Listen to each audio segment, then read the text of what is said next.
I believe I've wrestled The Undertaker more times than anyone else. I did it for a long period of time, on a weekly, nightly basis, for weeks on end, for months on end, and that had second and third shifts. So by the time we even did our famous cell match, we were, over 2 years into a feud.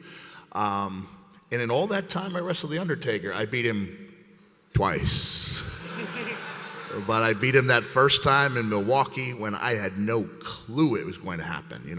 Undertaker was like throwing out some ideas, and like I heard something that sounded an awful lot like I'd be winning, but it didn't register in my brain because it seemed so absurd, and I had to like double check. I was like, could you go back a couple of minutes and tell me what you just said? Like, and I literally had to go like, I'm winning?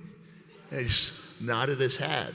And I have never asked Undertaker because I choose to believe, in my own reality.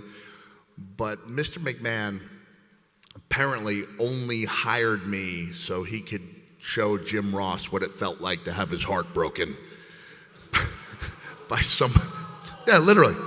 This is a human being talking about another human being, hiring a third human being just to break the heart of the second human being. And I have to believe that somewhere along the line, The Undertaker stepped up and said, I want to do business with this guy, because I believe in my heart that the streak was like, at that point, 6 years old, right? 6 years, it wasn't yet in a, like a part of popular culture. But some of those opponents who made up the streak, were well past their prime. And Jimmy Snuka was my idol, but, Jimmy long past his prime. Bundy, Kamala, you throw Giant Gonzalez into the mix. We're not talking about Money of the Year contenders here, or Match of the Year contenders. And I just believe The Undertaker felt like he had something left in the tank, and that to use an opponent who could get inside his mind and challenge him mentally instead of just being taller or heavier was something that could allow him to flourish. Before we did our first match, and The Undertaker doesn't like to call anything out there in the ring, like almost nothing. He may give you an idea on what he wants to see, but there's nothing called, and you get out there at first and it's a wee bit uncomfortable until you realize that you've got a certain chemistry and that you're creating instead of remembering.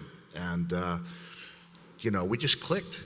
Right, from the second or third match, by the time we hit the house shows, we were off and running, and I believe he saw in me someone that would allow him to showcase a more aggressive side, and a striking side, and those matches I think in '96 were not only a lifesaver for me, career-wise, but a shot in the arm for him as far as energizing that character.